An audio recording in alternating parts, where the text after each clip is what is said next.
Hello guys, welcome to my YouTube channel. ಇವತ್ತು ನಾವು ಮನೆಯಲ್ಲೇ ಮಾಡುವ ಬೋರ್ನ್ವಿಟಾವನ್ನು ನೋಡೋಣ. ಇದು ಮಕ್ಕಳಿಗೆ ದೊಡ್ಡವರಿಗೆ ಎಲ್ಲರೂ ಯೂಸ್ ಮಾಡುವಂಥದ್ದು.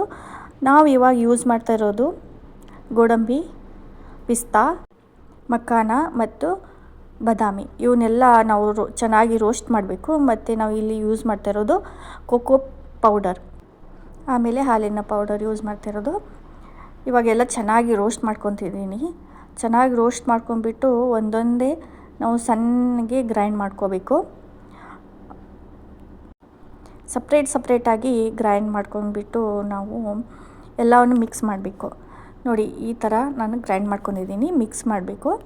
ಮಿಕ್ಸ್ ಮಾಡಿದ ಮೇಲೆ ನಾನು ಇದಕ್ಕೆ 100 ಗ್ರಾಮ್ ನಿಮಗೆ ಎಷ್ಟು ಬೇಕಾಗುತ್ತೋ ಅಷ್ಟು ಸಕ್ಕರೆ ಇದನ್ನು ಗ್ರೈಂಡ್ ಮಾಡ್ಕೊಂಡ್ಬಿಟ್ಟು ಮಿಕ್ಸ್ ಮಾಡಿ.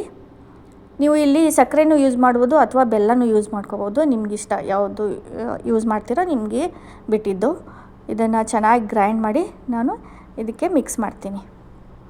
ಇವಾಗ ಸಣ್ಣಗೆ ಪೇಸ್ಟ್ ಮಾಡಿ ಗ್ರೈಂಡ್ ಮಾಡಿದ್ದೀನಿ. ಇದನ್ನ ನಾನು ಮಿಕ್ಸ್ ಮಾಡ್ತೀನಿ. ಆಮೇಲೆ ಇದಕ್ಕೆ ನಾನು 100 ಗ್ರಾಮ್ ಹಾಲಿನ ಪೌಡರ್ ಮತ್ತು 100 ಗ್ರಾಮ್ ಕೋಕೋ ಪೌಡರ್ ಹಾಕ್ತಾಯಿದ್ದೀನಿ. ಸೊ ನಿಮಗೆ ಎಷ್ಟು ಬಣ್ಣ ಬೇಕಾಗುತ್ತೋ, ಚಾಕ್ಲೇಟ್ ಫ್ಲೇವರು ಅಥವಾ ಚಾಕ್ಲೇಟ್ ಕಲರ್ ಬೇಕಾಗುತ್ತೋ ಅಷ್ಟು ಕೋಕೋ ಪೌಡರ್ನ ಹಾಕಿ. ಆಮೇಲೆ 100 ಗ್ರಾಮ್ ಹಾಲಿನ ಪೌಡರ್. ನಾನು ಎಲ್ಲ ಬಾದಾಮಿಯ ಡ್ರೈ ನಟ್ಸ್ನ 100 ಗ್ರಾಮ್ಸ್ ಅಷ್ಟು ತೊಗೊಂಡಿದ್ದೀನಿ. ಅವನ್ನೆಲ್ಲ ರೋಸ್ಟ್ ಮಾಡಿ ಪೌಡರ್ ಮಾಡಿ ಎಲ್ಲ ಮಿಕ್ಸ್ ಮಾಡಿ ಇಡಬೇಕು. ಸೊ ಇವಾಗ ಒಂದು 4 ಚಮಚ ತೊಗೊಂಡಿದ್ದೀನಿ ನಾನು. ನಿಮಗೆ ಎಷ್ಟು ಇಷ್ಟನೋ ಅಷ್ಟು ಹಾಕ್ಬೋದು ಕೋಕೋ ಪೌಡರ್. ಅದೇ ನಾನು ತೊಗೊಂಡಿರೋದು ಅನ್ಸ್ವೀಟನ್ಡ್. ಓಕೆ, ಸೊ ನಾವಿವಾಗ ಹಾಲಿನ ಪೌಡರ್ ಮಿಕ್ಸ್ ಮಾಡ್ತಾಯಿದ್ದೀವಿ. ಹಾಲಿನ ಪೌಡರ್ ಮಿಕ್ಸ್ ಮಾಡಿ ಚೆನ್ನಾಗಿ ಮಿಕ್ಸ್ ಮಾಡಬೇಕು. ಚೆನ್ನಾಗಿ ಮಿಕ್ಸ್ ಮಾಡಿದ ಮೇಲೆ ಆಯಿತು, ನಿಮ್ಮದು ಬೋರ್ನ್ವಿಟಾ ರೆಡಿ ಟು ಈಟ್. ಇವಾಗ ನಾವು ಹೊರಗಡೆಯಿಂದ ತೊಗೊಂಬಂದು ಅದು ಯಾವಾಗ ಮಾಡಿರ್ತಾರೋ ಏನೋ ಗೊತ್ತಿಲ್ಲ, ಇದು ಫ್ರೆಶ್ ಆಗಿ ನಾವು ಮಾಡ್ಕೋಬೋದು.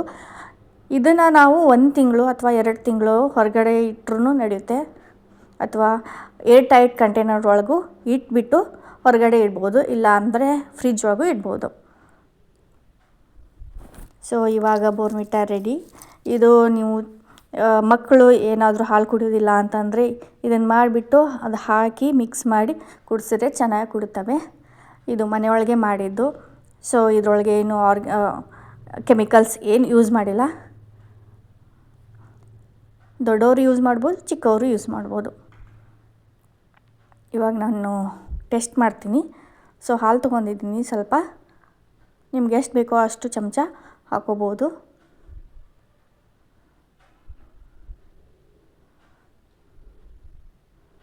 ಒಂದು ಅರ್ಧ ಟೀ ಸ್ಪೂನ್ ಹಾಕ್ತಾಯಿದ್ದೀನಿ ಕಲಿಸ್ಬಿಟ್ಟು.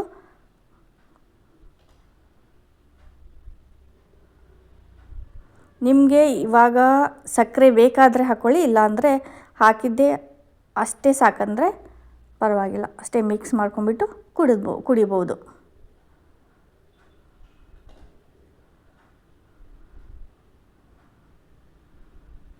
ನಿಮಗೆ ನನ್ನ ರೆಸಿಪಿ ಇಷ್ಟ ಆದರೆ ಯೂಟ್ಯೂಬ್ ಚಾನಲ್ನ ಸಬ್ಸ್ಕ್ರೈಬ್ ಮಾಡಿ, ಲೈಕ್ ಮಾಡಿ, ಶೇರ್ ಮಾಡಿ.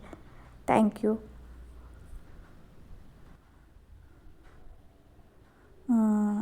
ಸೂಪರಾಗಿದೆ, ಚೆನ್ನಾಗಿದೆ ಟೇಸ್ಟು. ಮತ್ತು